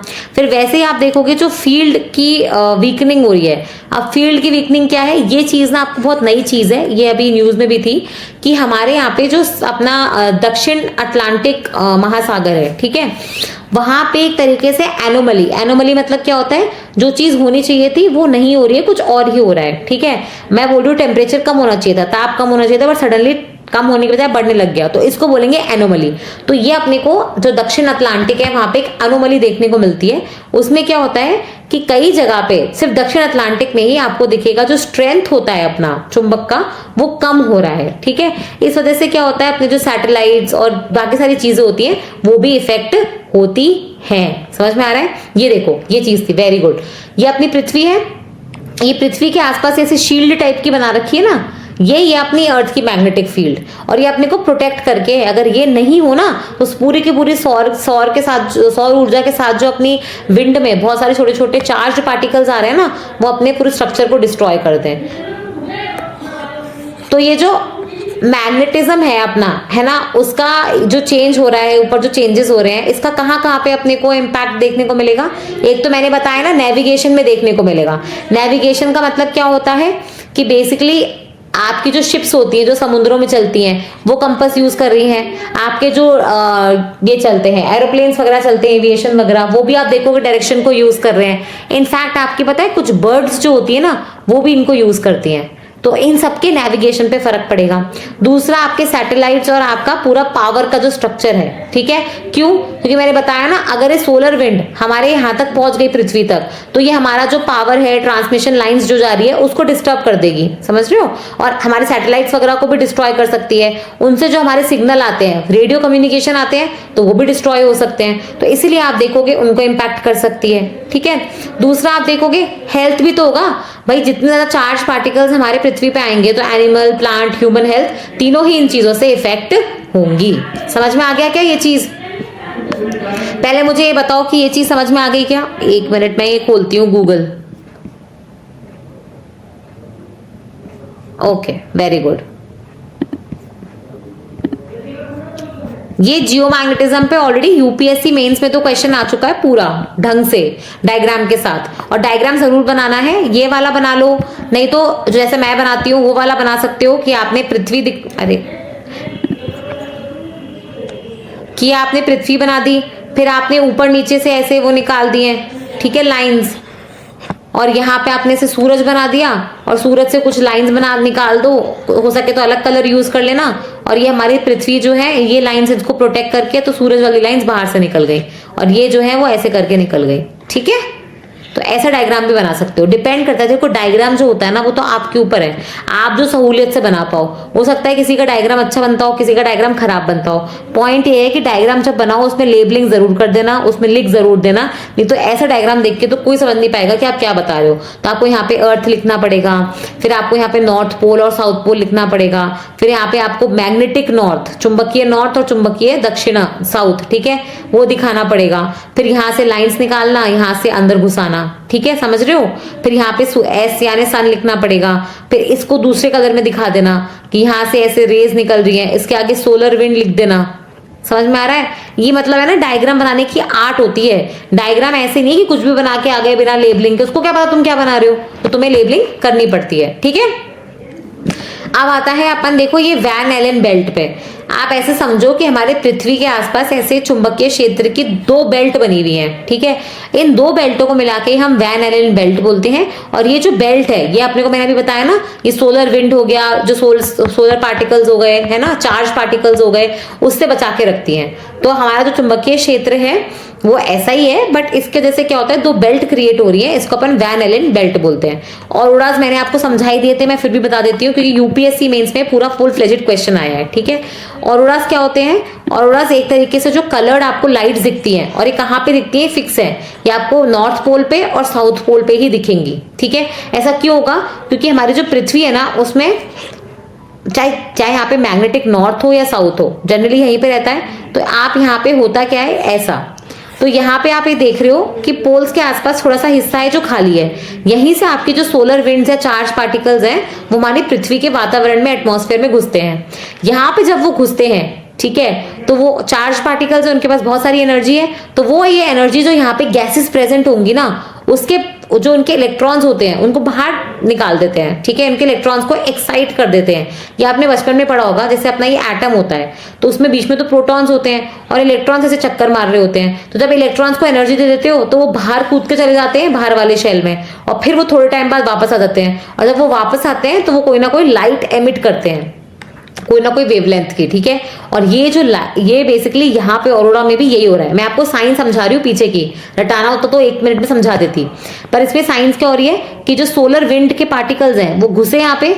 ठीक है, वो जब घुसे तो यहाँ पे ऑक्सीजन, नाइट्रोजन, ऐसे बहुत सारी गैसेस प्रेजेंट है। ये गैसेस जो होती हैं अल्टीमेटली क्या है, ये एटम्स है, इन एटम्स में इलेक्ट्रॉन्स हैं, तो उन्होंने इन गैसेस के इलेक्ट्रॉन्स को एक्साइट किया, ये बाहर कूदे, और जब ये वापस अपनी पोजीशन पे आ रहे थे तो उन्होंने हरा, पिंक, ब्लू ऐसे अलग अलग कलर की लाइट फेंकनी शुरू करी, और उसी से आप देखोगे यहाँ पे बहुत सुंदर सुंदर लाइट्स जो होती है देखने को मिलती है, उसके नजारे देखने को मिलते हैं। ऑरोरास को अपन डांसिंग लाइट्स भी बोलते हैं। ठीक है, डांसिंग लाइट्स भी बोलते हैं, और ये अपने को ऊपर और नीचे जो नॉर्थ पे दिखती है और साउथ पे, नॉर्थ पे दिखती है उसको बोलते हैं ऑरोरा बोरियालिस। क्या बोलते हैं, ऑरोरा बोरियालिस, और जो साउथ में दिखती है उसको बोलते हैं ऑरोरा ऑस्ट्रियालिस, ऑस्ट्रेलिया के नाम पे ऑरोरा ऑस्ट्रियालिस। ठीक है, ऑरोरा ऑस्ट्रियालिस और ऑरोरा बोरियालिस, और इन दोनों को मिला के, बोरियालिस और ऑस्ट्रियालिस को मिला के अपन लोग ऑरोरा पोलारिस बोलते हैं कि ये पोल्स पे ही मिलती हैं। ठीक है, तो ये होती है आपकी ऑरोरा पोलारिस। 1 मिनट, आप पहले मुझे ये बताओ कि आपको ऑरोरा समझ में आ गई क्या, साइंस समझ में आ गई उनकी, लॉजिक कि ये क्यों अलग अलग कलर की लाइट आ रही है। ओके, ठीक है ना। तो ये जो ऑरोराज हो रहे हैं, वैन एलन बेल्ट जो बन रही है, अपने को जो सोलर फ्लेयर से प्रोटेक्शन मिल रहा है, ठीक है, ये सारा इसी वजह से मिल रहा है। अब देखो ना यहाँ पे आपके स्लाइड पे ना 2-3 शब्द लिखे हुए हैं, जैसे सोलर विंड लिखा हुआ है, ठीक है, एक आपका ना सोलर फ्लेयर लिखा हुआ है, या फिर आप इसका से छोड़ो, कोरोनल मास इजेक्शन लिखा हुआ है। ये याद करो ये क्या होते हैं। देखो होता क्या है, मैं आपको बस थोड़ा थोड़ा बता रही हूँ। अपना जो सन होता है ना उसमें भी बहुत सारी परतें हैं, वो ऐसा कुछ सॉलिड हिस्सा नहीं है एप्पल जैसा, उसमें भी बहुत सारी परतें हैं। तो सन की टोटल 6 आप मान के चलो परतें हैं, 3 अंदर की, मतलब 3 तो आप बोलो उसके इनसाइड वाली परतें हैं और 3 उसकी आउटसाइड वाली परतें हैं। अब आप बोलोगे मैम ये क्या बोल रहे हो, अरे अर्थ का इंटीरियर जो होता है उसमें कोई तो कोर हिस्सा होगा जहाँ पे कोई रिएक्शन हो रही होगी, उसके बाद आता है उसका रेडिएशन वाला जोन, है ना, फिर आता है उसका कन्वेक्टिव वाला जोन, फिर आता है उसका फोटोस्फेयर, फिर आता है क्रोमोस्फेयर। नहीं याद रहे तो भी छोड़ देना, अभी के लिए बस इतना सुन लो कि ये अर्थ, ये जो पृथ्वी, सॉरी जो अपना सन है ना, सूरज की ये 6 परतें हैं। ठीक है, अब सबसे आखिरी परत जो होती है, जो आपको दिख रही है, वो होती है बेसिकली कोरोना। ठीक है, सबसे बाहरी परत जो होती है वो होती है कोरोना। कई बार इस कोरोना में से क्या होता है, बहुत सारा ऐसे मटेरियल बाहर की तरफ फेंका जाता है, उसी को बोलते हैं कोरोनल मास इजेक्शन। जबकि जो सोलर विंड होती है उसमें होते हैं बहुत सारे आपके चार्ज्ड पार्टिकल्स। ठीक है, मास नहीं होता उसमें, बेसिकली चार्ज्ड पार्टिकल्स होते हैं। ओके, तो ये भी आपका, इससे प्रोटेक्शन देने का काम कौन करता है, हमारा अर्थ का मैग्नेटिज्म, जिसको अपन जियो मैग्नेटिज्म बोलते हैं। ठीक है, और रोज अपन देख ही चुके हैं। ये क्या होते हैं, display of light in high latitude sky. ठीक है, और ये किसके जैसे हो रहे हैं, मैंने बता दिया ना, जो चार्ज अपने पार्टिकल्स आ रहे हैं, जो अर्थ की मैग्नेटिज्म, उसके मैग्नेटोस्फेयर, उसके चुंबकीय क्षेत्र के साथ अपर एटमॉस्फेयर में, ऊपर वाले हिस्सों में इंटरेक्शन करते हैं। ठीक है, और ट्रिगरिंग प्रोसेस क्या होगा, या तो विंड आ जाए, या फ्लेयर आ जाए, या कोरोनल मास इजेक्शन आ जाए। ठीक है, ये पोलर रीजन्स में घुस जाए, वहां पे ऑक्सीजन नाइट्रोजन की गैसेस के साथ इनकी टकराव हो जाए, जिस वजह से उनके जो एटम्स है उसमें इलेक्ट्रॉन एक्साइट हो जाए, फिर जब वो वापस आएगा रिलैक्सिंग पोजीशन पे तो वो कुछ लाइट एमिट करेगा। ऑरोरा ऑस्ट्रियालिस और ऑरोरा बोरियालिस। बोरियालिस हो गया उत्तरी हिस्से में, और दक्षिणी हिस्से में हो जाएगा ऑरोरा ऑस्ट्रियालिस। ठीक है। और इसी के साथ फिर अपन लास्ट में कंक्लूजन के लिए अपन कुछ स्टैंडर्ड कंक्लूजन लिख सकते हैं कि ये जो क्रस्ट मेंटल कोर के अपन ने जो बाउंड्री पूरी स्टडी करी है, जियोमैग्नेटिज्म जो हमने पढ़ा है, ये हमें एक तरीके से बता रहा है कि कैसे पृथ्वी जो है वो सिर्फ बाहरी हिस्से में नहीं, आंतरिक हिस्सों में भी काफी डायनेमिक है, काफी आप देखोगे गतिशील है। और इसका जो ये पूरा स्ट्रक्चर है ये ऊपर नीचे होता रहता है। इसकी जो प्रॉपर्टीज होती हैं वो हमें समझाती हैं कि क्यों एक पर्टिकुलर जगह पे माउंटेन आया, क्यों एक पर्टिकुलर जगह पे अर्थक्वेक आया, क्यों हमें एक पर्टिकुलर जगह पे हॉट स्प्रिंग मिल रहा है, समझ रहे हैं। और इसी से हम और ऑरोराज और ये सारी चीजें भी स्टडी कर सकते हैं। इसी से हमें पता लगता है कि हमारी सैटेलाइट्स क्यों डैमेज हुई हैं एक पर्टिकुलर हिस्से में, ठीक है। तो बहुत सारी चीजें आप अर्थ के इंटीरियर को स्टडी करके समझ सकते हो। अब एक मिनट यहां पे आते हैं, बताओ कोई डाउट है क्या? ओके, थोड़ा सा आगे पढ़ ले क्या, नहीं तो ये क्लास ओवर करें? बताओ, आप लोगों के ऊपर है। आई थिंक 8 o'clock फिर आपकी क्लास भी है कोई? नो मैम, 9 o'clock से है। 9 o'clock से, अमेजिंग। तो थोड़ा सा और पढ़ लेते हैं, एक टॉपिक और पढ़ लेते हैं, फिर अपन क्लोज कर देंगे, है ना। थोड़ा सा मूड बना हुआ है। Yes ma'am. Thank you. थोड़ा सा खींच लेते हैं। ओके, कहाँ गया? ठीक है, अब देखो यहाँ पे आ जाओ कि अपने पृथ्वी के ऊपर ना कौन कौन सी फोर्सेस हैं, कौन कौन सी शक्तियां हैं जो काम करती हैं। इसको भी सबसे पहले तो मैं आपको है ना एक डायग्राम के थ्रू समझाऊंगी, फिर अपन पीपीटी इस पे आएंगे, है ना, नोट्स पे, क्योंकि मेरे लिए ज्यादा इजी है कि मैं पहले बता दूं और फिर मैं आपको इस पे लेके आऊं। देखो, अपने पृथ्वी पे ना 2 तरीके के फोर्सेस काम करेंगे, या 2 तरीके की आप बोल सकते हो एक तरीके से शक्तियां काम करेंगी। एक जो कुछ अंदर से होंगी और एक कुछ बाहरी शक्तियां होंगी। जो अंदर से लग रही है वो तो है एंडोजेनिक, ठीक है। एंडो शब्द का मतलब ही होता है आंतरिक, और जो ऊपर से लग रही है वो है एक्सोजेनिक, उसका मतलब होता है बाहरी, ठीक है। एंडोजेनिक और एक्सोजेनिक। तो अपने फोर्सेस जो हो गए वो 2 प्रकार के हो गए, एक हो गए अपने एंडो वाले और एक हो गए अपने एक्सो वाले। अब ये जो एंडो वाले भी है ना, इसमें होते हैं बेसिकली 2 तरीके के फोर्सेस, जिससे 2 तरीके के मूवमेंट हो सकते हैं। या तो आपकी पृथ्वी बहुत स्लो तरीके से मूव करेगी, या आपकी पृथ्वी में कोई फास्ट तरीके के मूवमेंट या चेंजेस होंगे, ठीक है। फास्ट तरीके के मूवमेंट मतलब जैसे कोई वॉल्केनो आ गया, ज्वालामुखी एकदम से आता है ना वो, फिर या फिर कोई अर्थक्वेक आ गया, वो भी एकदम से आ गया। तो ये तो हो गए आपके फास्ट मूवमेंट्स। और जो स्लो मूवमेंट्स होते हैं आपके पृथ्वी के, उसमें आप देखोगे आपका आता है 2 तरीके के फोर्सेस। एक जो बेसिकली आपके बनाते हैं आपके ये वाले बनाएंगे, क्या बोलते हैं उसको, कॉन्टिनेंट्स, ठीक है। और एक होंगे जो आपके बनाएंगे, सॉरी, एक तो बनाएंगे आपके कॉन्टिनेंट्स, मतलब लंबे लंबे, है ना, और एक हो जाएंगे जो आपके बनाएंगे माउंटेन्स। तो जो कॉन्टिनेंट्स बनाते हैं उसको बोलते हैं एपीरियोजेनिक, और जो माउंटेन्स बनाते हैं उसको बोलते हैं ओरोजेनिक। एक मिनट रुको, मुझे है ना पहले पीडीएफ खोलने दो, इसमें कहाँ तक लिया है इन्होंने। अच्छा, ये वहां तक पहुंचे नहीं है, ये कॉन्टिनेंटल ड्रिफ्ट पे पहुंच गए हैं। कोई नहीं, देखो अपन ने क्या क्या देखा कि जो अर्थ पृथ्वी के अंदर जो चीजें हो रही है उसमें बेसिकली 2 तरीके के फोर्सेस लगते हैं। एक जो अपने को ऊपर से लग रहे हैं जिसको बोलते हैं एक्सोजेनिक फोर्सेस, और एक जो अपने को अंदर की तरफ लग रहे हैं वो होते हैं एंडोजेनिक फोर्सेस। अच्छा, है तो सही। एंडोजेनिक फोर्सेस में भी आप देखोगे 2 तरीके के हो गए, एक हो जाते हैं स्लो और फास्ट, है ना। तो जो फास्ट वाले थे वो तो हो गए अपने अर्थक्वेक और वॉल्केनो, है ना, ज्वालामुखी और अपना भूकंप। और जो अपने स्लो आ रहे हैं उसमें भी 2 तरीके के आ जाते हैं। एक होते हैं आपके डायस्ट्रॉफिक, डायस्ट्रॉफिक मतलब हो जाएंगे 2 तरीके के। भाई कॉन्टिनेंट बनने में ना मिलियन ऑफ ईयर्स लग गए, तो एक तो होंगे कॉन्टिनेंट फॉर्मिंग वाले जिसको अपन एपीरियोजेनिक बोलते हैं, वो भी डायस्ट्रॉफिक का ही हिस्सा है। और एक होते हैं अपने माउंटेन बनाने वाले, उसको अपन बोलते हैं ओरोजेनिक, और वो भी अपने डायस्ट्रॉफिक का ही हिस्सा है, ठीक है। तो मतलब डायस्ट्रॉफिक वाले जो फोर्सेज हैं वो 2 तरीके के हो गए, एक एपीरियोजेनिक जो कॉन्टिनेंट्स बनाते हैं और एक ओरोजेनिक जो आपके माउंटेन्स बनाते हैं। बस 2 मिनट का सब्र करो, मैं समझाऊंगी कैसे बनता है, ठीक है। तो ये तो हो गए आपके डायस्ट्रॉपिक, और एक हो गए यहाँ पे बता रखे हैं जो कैटास्ट्रॉपिक, ठीक है, जिसमें इन्होंने अर्थक्वेक और वॉल्केनो दोनों ले रखे हैं। अब है ना इसको छोड़ो, अब मैं आपको थोड़ा सा एक चीज समझाती हूँ। देखो, आप ऐसे समझो, ये पृथ्वी है, ठीक है। इस पृथ्वी में क्या हो रहा है, आपकी प्लेट्स है। मैंने आपको क्या बोला, आपकी जो सतह है वो ऐसे बहुत सारी प्लेट्स में डिवाइडेड है, ओके। अब आप ये समझो, पृथ्वी के अंदर से जो फोर्स लग रहा है वो ऐसे लगेगा, करेक्ट है। तो जब वो ऐसे लगेगा और आपकी जो ये प्लेट्स हैं या तो ऊपर जाएंगी या फिर आप देखोगे वो नीचे की तरफ आ रही हैं, ठीक है। तो इसमें ये प्लेट या तो ऊपर सरकेगी या वो नीचे आएगी। तो ऐसे वाले मूवमेंट से क्या होता है, पूरी की पूरी प्लेट या उसका बहुत बड़ा हिस्सा ऊपर नीचे आ रहा है, तो इससे तो बनते हैं आपके कॉन्टिनेंट्स। क्या बनते हैं आपके महाद्वीप, कॉन्टिनेंट्स बनते हैं। इन्हीं को बोलते हैं अपीरियोजेनिक, ठीक है, अपीरियोजेनिक। ये जो अपीरियोजेनिक हैं या कॉन्टिनेंट फॉर्मिंग जो फोर्सेस हैं, जनरली क्या होता है, जो ये होता है अपना रेडियस सर्कल का, है ना। तो ये वाले जो फोर्सेस होते हैं वो कहलाते हैं अपने रेडियल फोर्सेस। क्या कहलाते हैं, रेडियल, ठीक है। तो कॉन्टिनेंट वाले जो हैं वो रेडियल फोर्सेस की वजह से बनते हैं, ओके।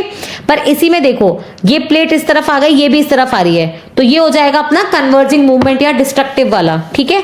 इसमें क्या होगा, इसमें बनते हैं आपके माउंटेन्स वगैरह, तो ये हो जाते हैं बेसिकली माउंटेन फॉर्मिंग फोर्सेस या फिर ओरोजेनिक, ठीक है, ओरोजेनिक फोर्सेस। और इसमें क्या होता है, मूवमेंट कैसा हो रहा है, टेंजेंट की तरह। टेंजेंट क्या होती है, सर्कल के जो बस एक पॉइंट पे बाहर से टच कर रही है। तो ये जो फोर्सेस होंगे जो ऐसे लग रहे हैं, ठीक है, वो होते हैं बेसिकली आपके टेंजेंशियल। तो अगर अब आपसे कोई ऐसे पूछ ले कि रेडियल और टेंजेंशियल फोर्सेस को एक्सप्लेन करो, तो रेडियल का मतलब हो गया कॉन्टिनेंट फॉर्मिंग या एपिरोजेनिक, और टेंजेंशियल का मतलब होता है माउंटेन या फिर ओरोजेनिक। ओके, ठीक है, ये एक मिनट, क्लियर है क्या ये? ओके, ये चीजें ना बस डायग्राम पे बना देना, मतलब आपका हाफ बैटल वन है ये बहुत बेसिक चीजें हैं कि साइंस क्या है इसके पीछे। हम रट तो लेते हैं, बस साइंस इसका थोड़ा सा पढ़ते नहीं है, ठीक है। तो अब ये देखो वही लिखा हुआ है कि अर्थ का जो कॉन्फ़िगरेशन है वो बेसिकली हमारा एंडोजेनिक और एक्सोजेनिक, ठीक है, वो हमारे आंतरिक और बाहरी फोर्सेस के इंटरेक्शन से बना है, ठीक है। और अब इन्होंने एक एक फोर्स को एक्सप्लेन किया है। एंडोजेनिक फोर्स क्या हो जाएगा, जो हमारे अर्थ के भीतर से आ रहे हैं, ठीक है। अब ये अर्थ के भीतर से क्यों आ रहे हैं, अर्थ के भीतर ऐसा क्या होगा कि भैया फोर्स लग रहा है, अर्थ के अंदर भी बहुत कुछ चलता रहता है। मैंने बताया था ना, कन्वेक्शन करंट्स चल रहे हैं, अर्थ के अंदर कुछ हीट पड़ी होगी, कुछ रेसिडुअल हीट होगी, कुछ हीट इन कन्वेक्शन करंट्स की वजह से आ रही होगी, कुछ आप देखोगे ग्रेविटेशनल एडजस्टमेंट हो रहा है, कुछ हमारे अर्थ के अंदर रेडियो एक्टिव एलिमेंट्स होते हैं जो डिके करेंगे तो वहां से हीट आएगी। तो ऐसे करके आप देखोगे एंडोजेनिक फोर्सेस को शक्ति मिलती है कि भाई ये फोर्स के फॉर्म में काम कर सके। ये एंडोजेनिक फोर्सेस जो होते हैं ना, ये बहुत सालों में, millions of years, billions of years, है ना, बहुत लंबे लंबे सालों में होते हैं। और ये आप देखोगे माउंटेन, कॉन्टिनेंट सब बनाते हैं, ठीक है। तो कैरेक्टरिस्टिक क्या देखा अपन ने, ये ऊपर नीचे भी कर सकते हैं और ये हॉरिजॉन्टली भी चल सकते हैं। इसका मतलब है कि ये जो अपने एंडोजेनिक फोर्सेस हैं, ठीक है, ये आपको वर्टिकल और हॉरिजॉन्टल किसी भी डायरेक्शन में लग सकते हैं। और दूसरा आप देखोगे इससे ही आपको वॉल्केनो, अर्थक्वेक और आगे आप पढ़ोगे माउंटेन्स में फॉल्ट्स एंड फोल्ड्स वगैरह वो देखने को मिलते हैं। सबसे पहले एंडोजेनिक फोर्सेस को दो हिस्सों में बांटा है, एक जो स्लो होते हैं उसको बोलते हैं डायस्ट्रॉफिक, और एक आप देखोगे जो सडन होते हैं, ठीक है, उनको बोलते हैं कैटास्ट्रॉफिक। जो अपने डायस्ट्रॉफिक है वो भी दो तरीके के होते हैं, एक जो ऊपर नीचे चलने से कॉन्टिनेंट बना दे जिसको अपन अपीरोजेनिक बोलते हैं, ठीक है, ये देख लो ब्रॉड होते हैं, कॉन्टिनेंट फॉर्मिंग होते हैं, और इसमें अपलिफ्टमेंट भी हो सकता है, मतलब ऊपर भी उठ सकता है कॉन्टिनेंट और नीचे भी जा सकता है, सबसिडेंस भी हो सकता है। और ओरोजेनिक मतलब क्या होता है, जब प्लेट जो थी वो ये वाली आपस में एक दूसरे के पास या फिर दूर जा रही थी, तो इससे क्या होता है, या तो पास आएंगे तो बोलते हैं कंप्रेशन कर रही हैं, ठीक है, और दूर जा रही हैं तो हम उसको बोलते हैं कि ये टेंशन फोर्सेस पे काम कर रही हैं। और जब ये पास आती हैं तो कैसी माउंटेन्स बनती हैं, फोल्ड माउंटेन्स बनती हैं, ठीक है, याद रखना। और जब ये दूर जा रही हैं तो कुछ हिस्सा नीचे कुछ ऊपर, तो ऊबड़ खाबड़ जाता है, इसी को अपन बोलते हैं ब्लॉक माउंटेन। तो जब दूर जाएंगे तो ब्लॉक माउंटेन या फॉल्ट माउंटेन्स, और जब पास आएंगी तो फोल्ड माउंटेन्स, ठीक है। तो ये अपने दोनों ही ओरोजेनिक मूवमेंट्स के अंदर आते हैं। फिर अगर अपन सडन या कैटास्ट्रॉफिक की बात करें, मैंने पहले बता दिया, अर्थक्वेक हो गया, आपका भूकंप, या फिर आपका ज्वालामुखी हो गया, ये सारे सडनली आते हैं, ठीक है। और ये जो होते हैं कैटास्ट्रॉफ वाली कैटेगरी में जाते हैं, विनाशकारी एकदम, इनका और कुछ होना नहीं है क्योंकि एकदम अचानक होने वाली गतिविधियां हैं, ओके। ओह गॉड, सॉरी। तो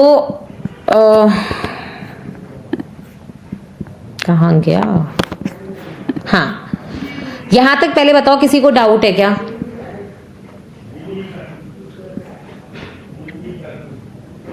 ये सारी चीजें एनसीईआरटी में भी मेंशन्ड है, मैं फिर, हाँ, ये सारी चीजें एनसीईआरटी में मेंशन्ड है, मैं फिर से बोल रही हूँ। अगर एनसीईआरटी पढ़ी है ढंग से तो ये एक तरीके से रिवीजन क्लास है, ठीक है, बिल्कुल कुछ भी नया नहीं पढ़ रहे हैं, सिर्फ चीजों के कॉन्सेप्ट समझ रहे हैं। इसमें और कुछ भी ऐसा नहीं है जो मतलब आपको ऐसा लगे कि मैम हमने पहली बार पढ़ा है। ओके, तो ये हाँ, एक चीज और थी जो मुझे बतानी है, क्योंकि ये जब आप देखोगे पूरा जो सिलेबस चल रहा है ना, इसमें आपने देखा होगा मैं फ्लो चार्ट बहुत बनाती हूँ। फ्लो चार्ट का मतलब क्या होता है कि कोई भी जो चीज है उसका डिवीजन जो हो रहा है कि एक हिस्सा 2 में बटा, फिर वापस से ये 2 में बट रहा है, ये ऐसे करके ये चीजें ना आपको अपने आंसर राइटिंग में भी लानी है। अगर कभी कोई ऐसा क्वेश्चन पूछ ले जिसमें ऐसा फ्लो चार्ट बनने की संभावना है, प्लीज रिक्वेस्ट कर रही हूँ बना के आ जाना। ठीक है, भले ही साइड में छोटा सा बना देना, ऐसे स्क्वायर बना के। हाँ, और एक चीज और है, ये किसी ने पूछा था, मैं इसलिए यहाँ पे मेंशन कर देती हूँ।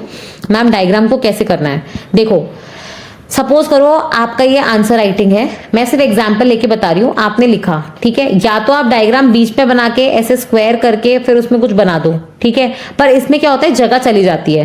ये तब अपनाना जब आपको कुछ आंसर में पूरा आता नहीं है, ठीक है, तब आपको सिर्फ जगह भरनी है, तब इस स्ट्रैटेजी को अपनाना। लेकिन जब आपके पास कंटेंट है लिखने के लिए और आपको पता है कि जगह की जरूरत है लेकिन डायग्राम भी उतना इंपॉर्टेंट है, तो ऐसे साइड में कहीं है ना बना के और उसके साइड में फिर आप लिखना चालू कर सकते हो। ओके, तो ये स्ट्रैटेजी होती है, ये हर बच्चे को अपने आप सोचनी पड़ती है कि भाई मुझे कितना आता है। अगर आता है कंटेंट सफिशिएंट है तो ऐसे डायग्राम बना दो, और नहीं आता, पेज भरना है, लगना चाहिए कि भैया हमें आता है, तो ऐसा डायग्राम बना दो। ठीक है, दूसरी चीज, कभी भी कोई डायग्राम या फ्लो चार्ट बनाएंगे ऐसे हमेशा उसके आगे एक स्क्वायर डब्बा बनाएंगे। ये सिर्फ और सिर्फ नीटनेस के लिए है। ठीक है, बना के सब आते हैं, नीट नहीं होता है तो नंबर नहीं मिलते हैं। तो जब एक्स्ट्रा एफर्ट डाल रहे हो तो नीट भी थोड़ा बना के हो। ओके, दूसरी चीज, जो भी बना रहे हो उसमें नीचे लिखा होना चाहिए या ऊपर लिखा होना चाहिए कि भैया क्या बनाया है।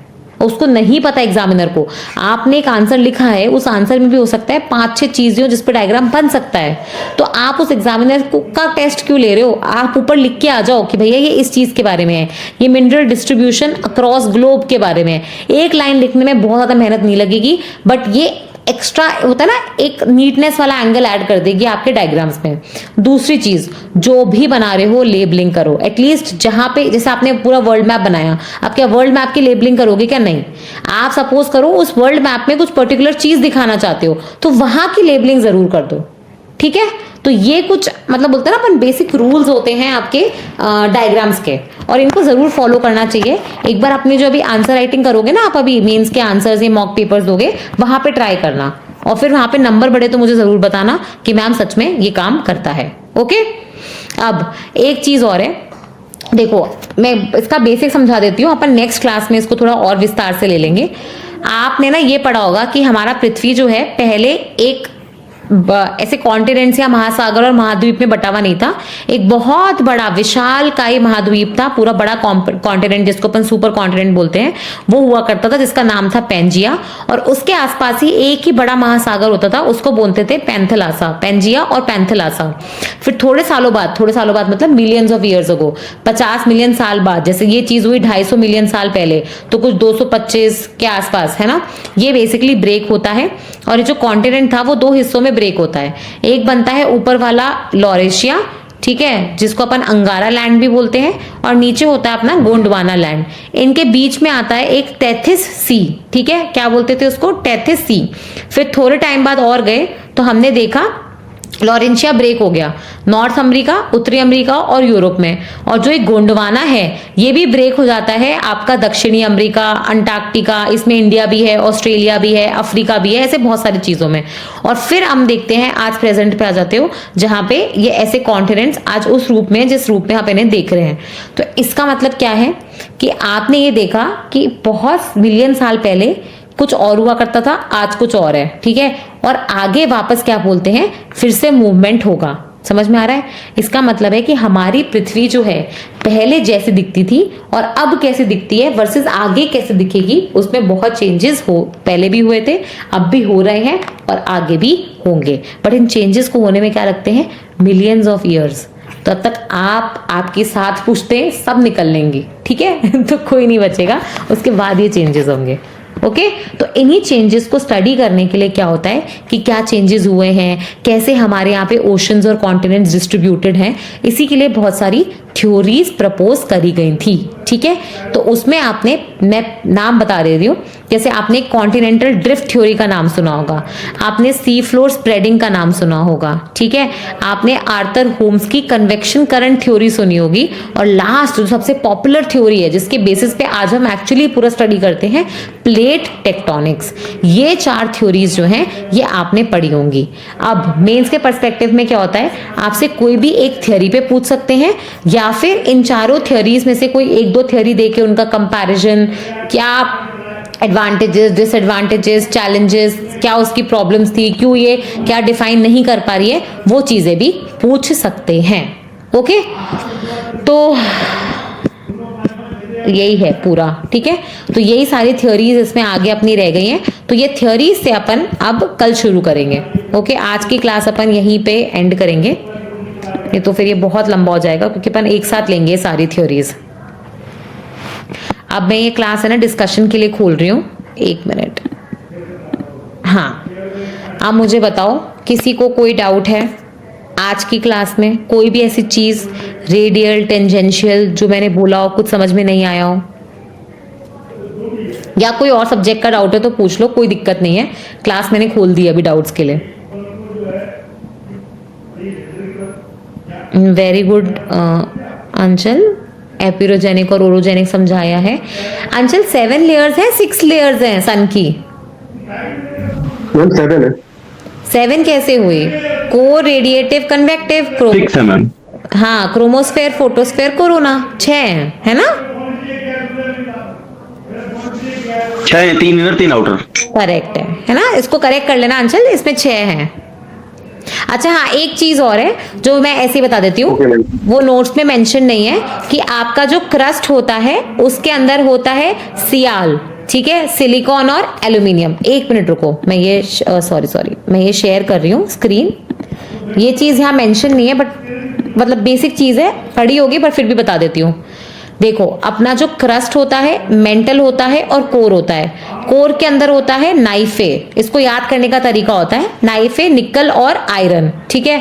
क्रस्ट जो होता है सबसे ऊपर वाला हिस्सा, वो होता है अपना सियाल, एंड जनरली साइमा भी हो सकता है, ठीक है। अब सियाल फ्लोट्स ओवर साइमा, इसको याद करने का तरीका ये होता है, सियाल होता है बेसिकली आपका कॉन्टिनेंटल वाला हिस्सा, क्रस्ट जो अपना महाद्वीप वाला हिस्सा होता है, और साइमा मतलब अपना ओशियानिक वाला जो क्रस्ट होता है, ठीक है, मतलब अपना महाद्वीप का जो क्रस्ट होता है, तो उसमें होता है साइमा, सिलिकॉन एंड मैग्नीशियम, और सियाल होता है अपना सिलिकॉन एंड एल्यूमिनियम, ठीक है। और मेंटल में क्या होता है? मेंटल में बताना। मोल्टेन मैग्मा होता है। सीमा सीमा मैम।